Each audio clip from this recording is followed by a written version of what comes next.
Friends, आज हम आपको पढ़ाने वाले हैं टेंस। टेंस से आप क्यों पढ़ना चाहिए,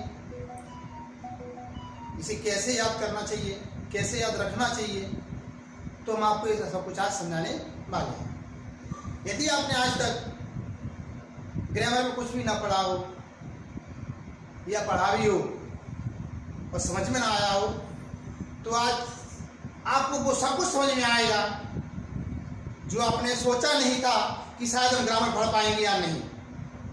तो जुड़े रहिए मेरे साथ और देखिए कि टेंस चार्ट का मतलब होता है टेंस को समझने के लिए चार्ट बनाया जाता है। जैसे कि आपने देखा होगा, इसे पिछली वीडियो में आपको बताया था कि प्रेजेंट इंडेफिनिट टेंस, हमें टेंस के प्रकार आपको बताए थे पिछली वीडियो में। अब वो टेंस के सभी प्रकार आपको यहाँ पे लिखे हुए मिलेंगे। जैसे हमने आपको बताया था प्रेजेंट इंडेफिनिट टेंस, तो प्रेजेंट टेंस की पहचान ही मैंने आपको साथ में बताई थी। तो प्रेजेंट इंडेफिनिट की पहचान वो आपको यहीं पे सिखाई जाएगी, याद नहीं करना है आपको, केवल समझना है। तो प्रेजेंट की पहचान किस चीज से होती है, बताइए मुझे। प्रेजेंट जो है हम उसको पहचानते हैं है, केवल प्रेजेंट की पहचान है होती है। और जो इंडिपेंडेंट आपको यहाँ पर दिया हुआ है, इसकी पहचान ता होती है। यदि आपको इतना सा मालूम है तो इसकी पहचान आपके सामने लिखी हुई है।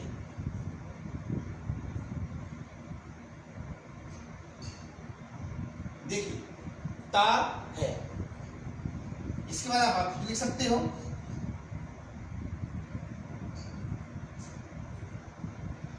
ती है,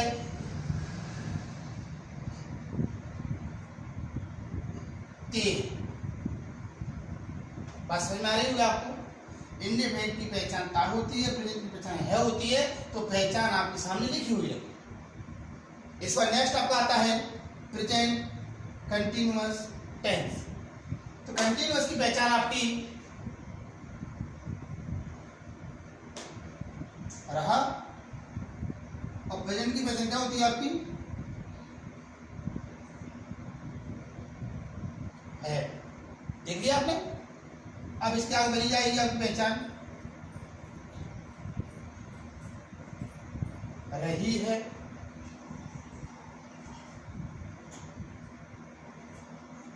रहे हैं। इसी प्रकार आगे देखिए प्रेजेंट परफेक्ट टेंस। तो परफेक्ट की पहचान क्या होती है,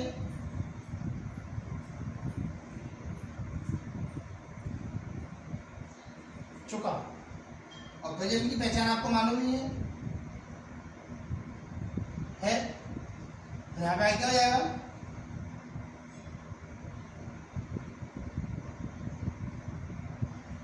चुकी है,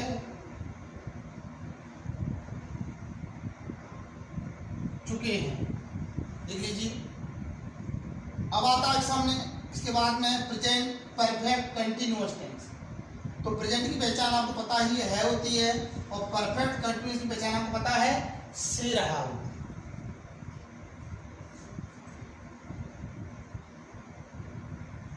से रहा, परफेक्ट कंटिन्यूअस की पहचान हो गई। और प्रेजेंट की पहचान है। इस प्रकार प्रेजेंट परफेक्ट कंटिन्यूअस की पहचान का हो से रहा है। इसके बाद देखिए से रही है, से रहे हैं, प्लस समय।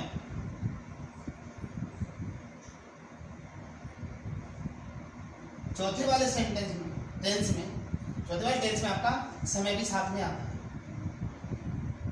तो आपने देखा फ्रेंड्स कि प्रेजेंट किस तरीके से समय बनाया है। इसके बाद हम आगे चलते हैं। इसके बाद सेंटेंस आता अपना past. Past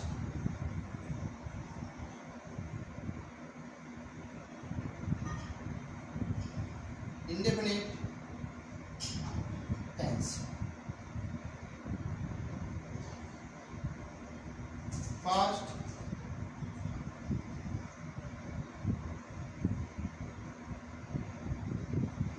continuous tense. Past perfect tense, past perfect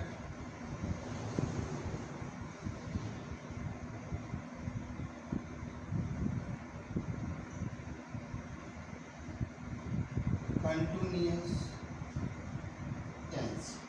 देखिए indefinite continuous perfect perfect continuous, indefinite continuous perfect perfect continuous.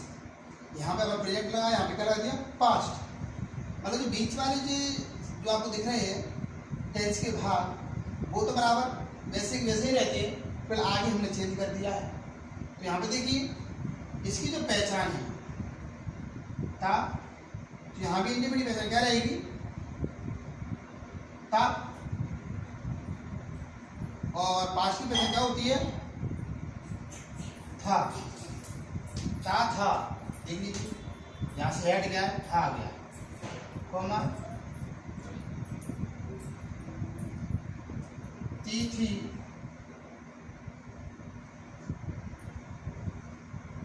थे। यहाँ पे कॉमन ज्यादातर करके फिर पहचान आती है आ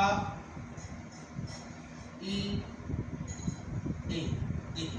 केवल आ ई ए सेंटेंस के बाद में पहचान आती है आ ई ए। ये तो हमने इसके साथ लिख दिया, इंडेफिनिट पहचान था और पास्ट की था। कॉमन ज्यादातर डी वाली पहचान आपको देखने को मिलेगी। पास्ट कंटिन्यूअस, देखिए कंटिन्यूअस की पहचान यहाँ पे क्या थी, कंटिन्यूअस लगा अकेला रहा, तो वही रहा यहाँ पर आ जाएगी। और पास्ट की पहचान क्या होगी आपकी था।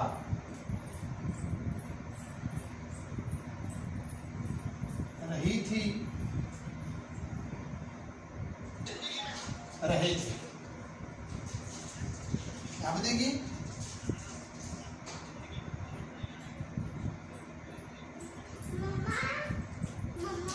चुका था,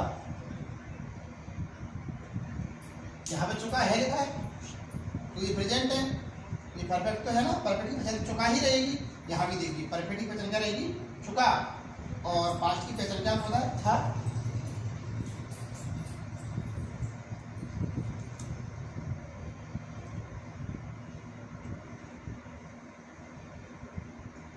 चुकी थी, चुके थे। यहाँ पे देखिए पास्ट परफेक्ट कंटिन्यूअस टेंस में परफेक्ट कंटिन्यूअस पहचान क्या होती है से रहा। क्या होती है से रहा था, पास्ट की पहचान हो गई, तो इसका क्या बन जाएगा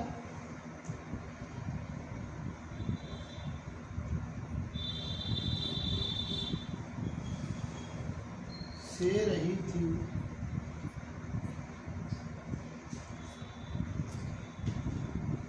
से रही थी। देखिए यहाँ भी से रहा लिखा हुआ है, यहाँ भी से रहा लिखा हुआ है।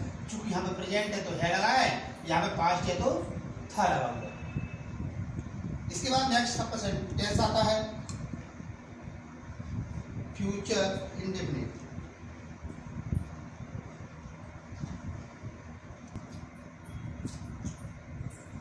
Future continuous tense,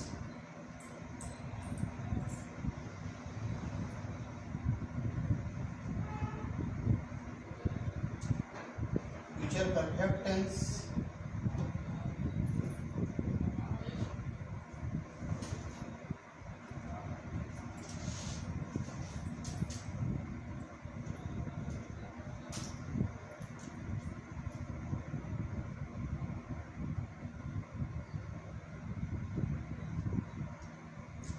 future perfect continuous,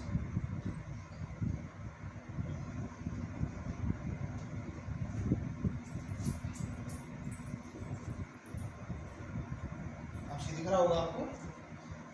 यहाँ पर देखिए आप फ्यूचर हमने शुरू किया है, यहाँ तक आपका प्रेजेंट टेंस था, यहाँ से आपका पास्ट टेंस शुरू हुआ है, यहाँ से आपका फ्यूचर टेंस। फ्यूचर इंडेपेंडेंट की पहचान आपको सामने दिखाएं, क्योंकि इंडेपेंडेंट की पहचान आप 2 बार पढ़ चुके हैं, 1 2। तो यहाँ पर भी इंडेपेंडेंट की पहचान क्या आएगी, ता, और फ्यूचर की पहचान क्या आएगी, गा होती है वैसे तो, लेकिन प्रोनाउंसिएशन सही नहीं आता है, बोलने में अच्छा नहीं लगता तो होगा वो।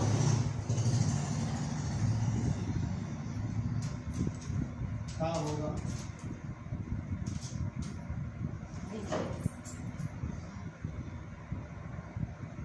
ती होगी,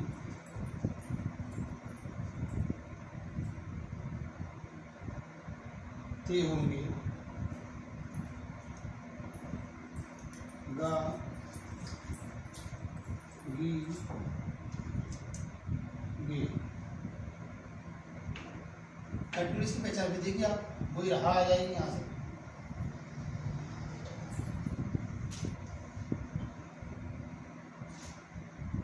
रहा होगा,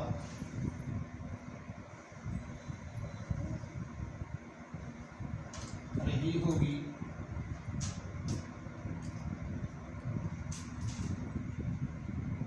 रहे होगी,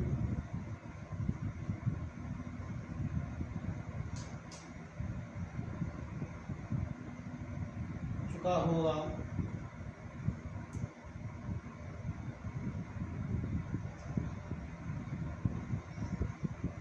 चुकी होगी,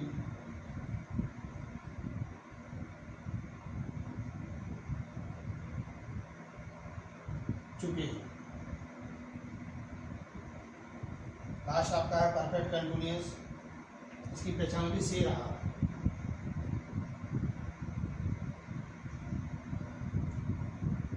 से रहा होगा,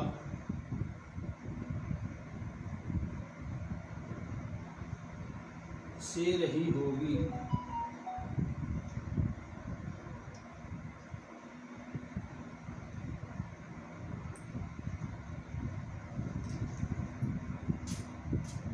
से रहे होंगे।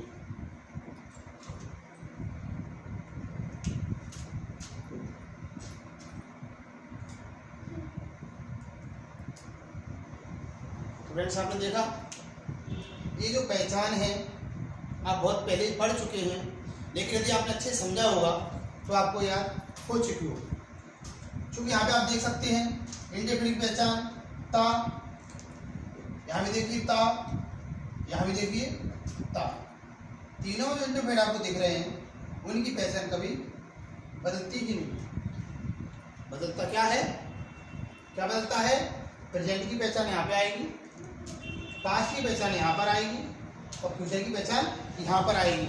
तो लगभग ये पूरा एक जैसा होता है, केवल चेंज होती तो प्रेजेंट की पहचान थी वहाँ पर पास्ट की पहचान लगाई और पास्ट की पहचान थी वहाँ पर फ्यूचर की पहचान लगाई और सब हुई रहती। तो यहाँ पर आपके 2 स्टेप क्लियर हो गए, टेंस नेम और उसकी पहचान। अब आपका नंबर आता है हेल्पिंग वर्ब और मेन वर्ब। बड़े ध्यान से समझते जाइए, आज आपका पूरा टेंशन क्लियर होने वाला है। हेल्पिंग वर्ब में देखिए क्या करना पड़ता है। हेल्पिंग वर्ब लगभग सभी लोगों को याद होती है, 1-2 बार लिखने से वो याद हो जाती है। Number first present indefinite tense, इसकी सहायक क्रिया। हेल्पिंग वर्ब को हिंदी में सहायक क्रिया बोलते हैं। क्या होती है,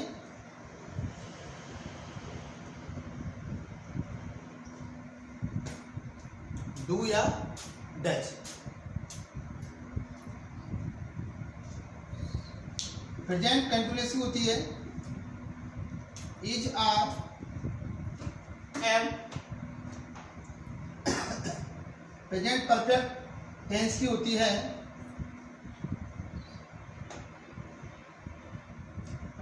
हैज या have. Present perfect continuous tense की होती है हैज बीन या have been.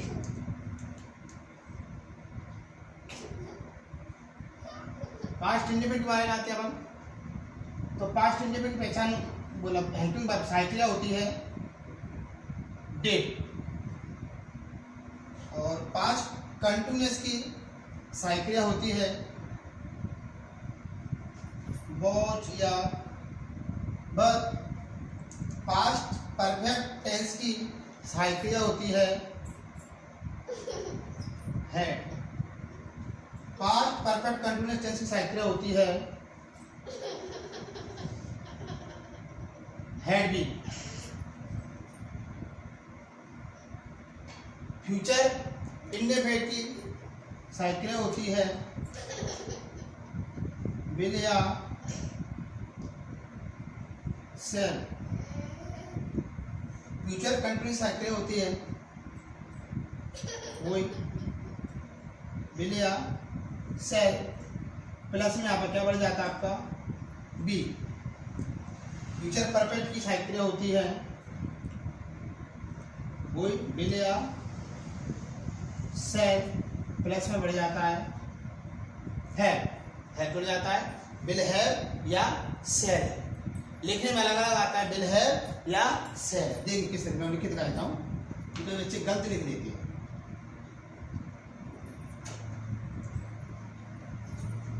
Will have,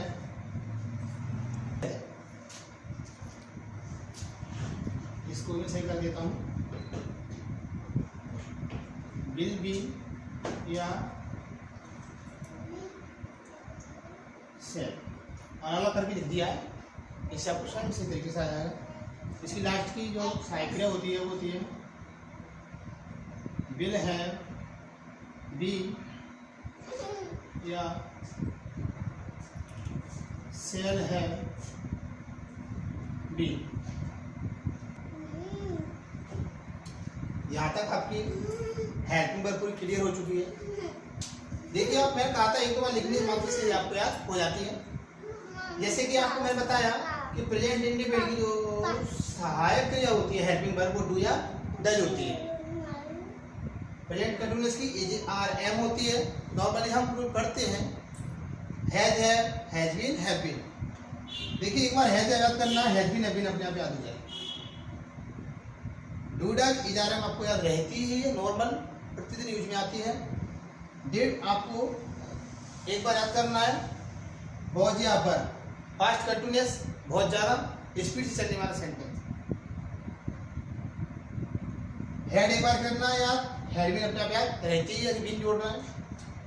bill cell एक बार याद करना है, और चारों में बिल सेल ही आता है। अब इसके साथ में कंटिन्यूअस में बी जुड़ जाता है, परफेक्ट में हैव जुड़ जाता है, और परफेक्ट कंटिन्यूअस में हैव बीन जुड़ जाता है। इस प्रकार आपकी सहायक क्रिया पूरी कंप्लीट। इसके बाद आपका नंबर आता है मेन वर्ब। मेन वर्ब मतलब होता है मुख्य क्रिया। तो मुख्य क्रिया कहाँ पर, मुख्य क्रिया का जो फॉर्म लगता है वो कहाँ पर, कौन सा फॉर्म लगता है, first form, second form, third form. तो मेन वर्ब का कौन सा फॉर्म लगाया जाता है ये आपको समझना है। जैसे कि आप देखिए एक बढ़िया टॉपिक है, उसको मैं आपको समझाऊंगा और समझने मात्र से आपको मुख्य क्रिया याद हो जाती है। जैसे कि आप यहाँ पर देख रहे हैं कंटिन्यूअस लिखा हुआ है। क्या लिखा हुआ है, कंटिन्यूअस। आपने एक चीज देखी होगी, कंटिन्यूअस एक बार नहीं, लगभग एक नहीं, दो नहीं, देखिए 3,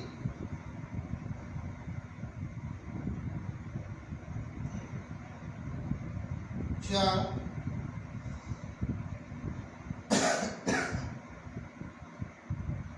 5 और 6 बार लगभग कंटिन्यूस आपके सामने आया है।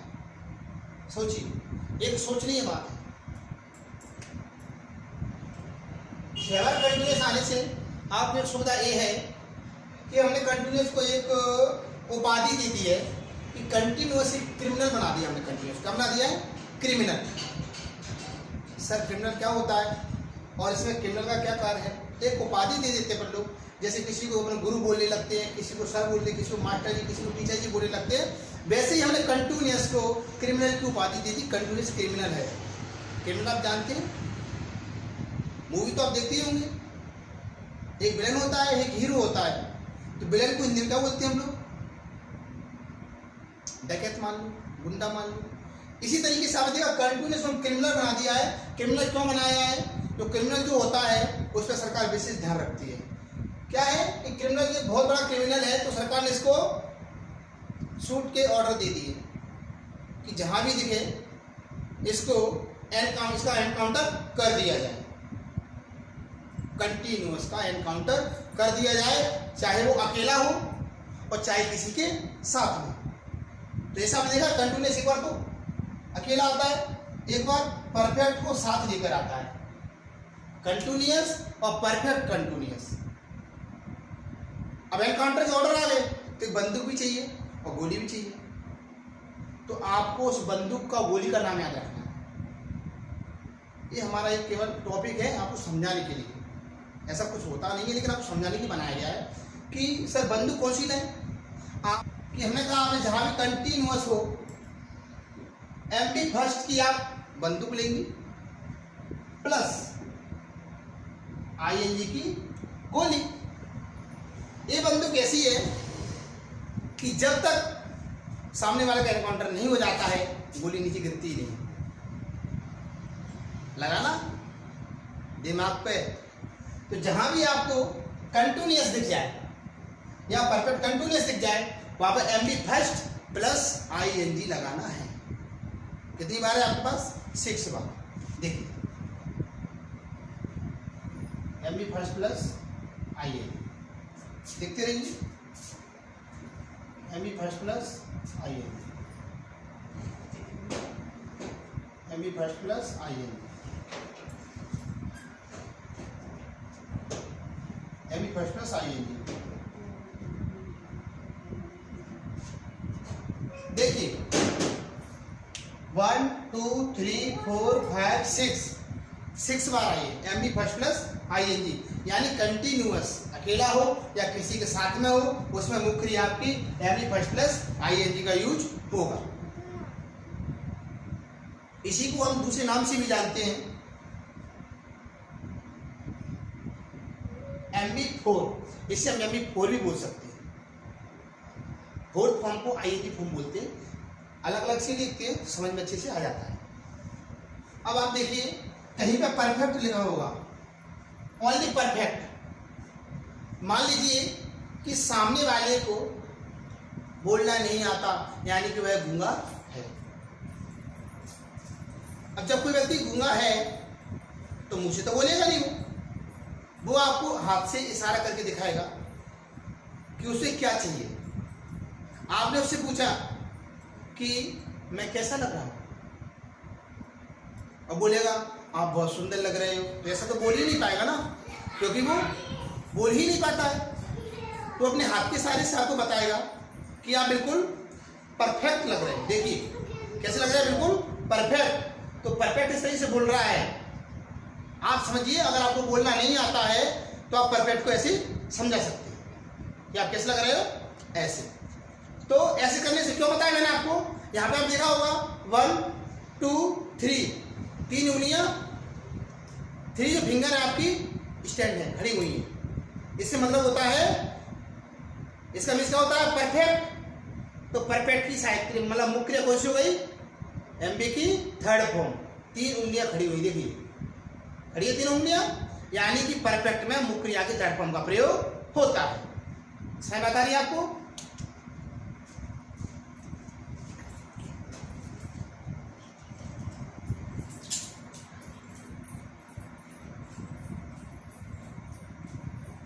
देख लीजिए परफेक्ट में एमबी के थर्ड फॉर्म का यूज किया जाता है। कैसे किया जाता है मैंने आपको समझा दिया है, थोड़ा सा आप मेहनत करोगे तो वो भी क्लियर हो जाता है।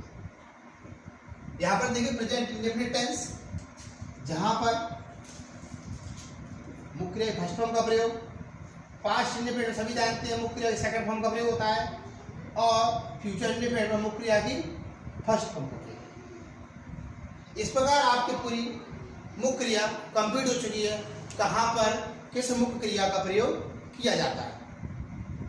थोड़ा सा आपका ध्यान मैं अपनी ओर खींचता हूं और आपको बताता हूं कि यहां पर डू या डज जो लगी हुई है, डू या डज जो लगी हुई है, इसका प्रयोग जैसे मैंने आपको बताया सेंटेंस 4 प्रकार के होते हैं, affirmative, negative, interrogative, interrogative, negative, वो 4 प्रकार के। तो डू या डज का प्रयोग नेगेटिव से शुरू होता है। कहाँ से शुरू होता है? नेगेटिव से। अफर्मेटिव में डू या डैश नहीं लगता। सर अफर्मेटिव में क्या लगता है? तो मैं आपको बता दूं अफर्मेटिव में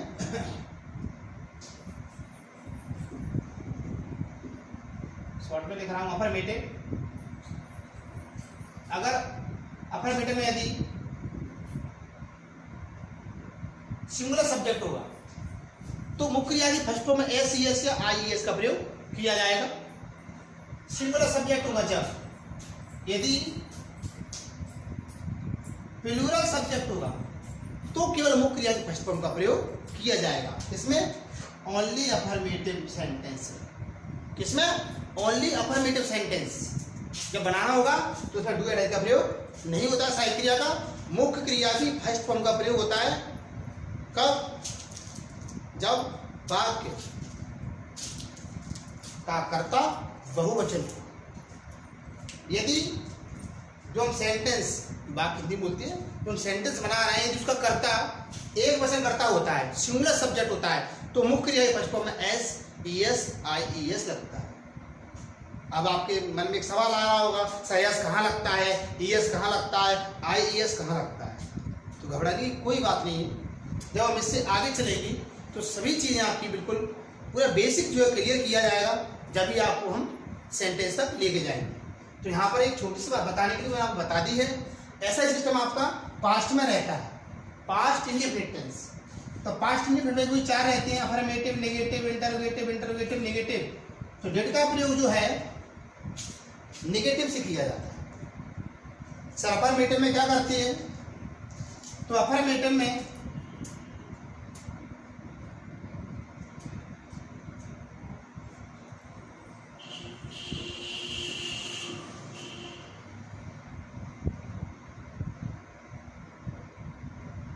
अफर्मेटिव सेंटेंस में यदि कर्ता एक वचन हो, चाहे कर्ता बहुवचन, चाहे कर्ता एक वचन हो यानी सिंगुलर और चाहे कर्ता बहुवचन यानी कि प्लूरल, दोनों में ही एम बी सेकंड का प्रयोग होता है। और जैसे ही सहायक क्रिया का यूज होने लगता है तो मुख्य क्रिया की फर्स्ट फॉर्म का प्रयोग होता है। सहायक क्रिया जैसे ही लगने लगती जब ओनली अफर्मेटिव में ही एम बी सेकंड का प्रयोग किया जाता है। इस प्रकार आपके जो टेस्ट चार्ट है पूरा कंप्लीट हो चुका है। यदि आपको हमारा वीडियो अच्छा लगे तो हमारे चैनल को लाइक करें, शेयर करें और सब्सक्राइब करना ना भूलें।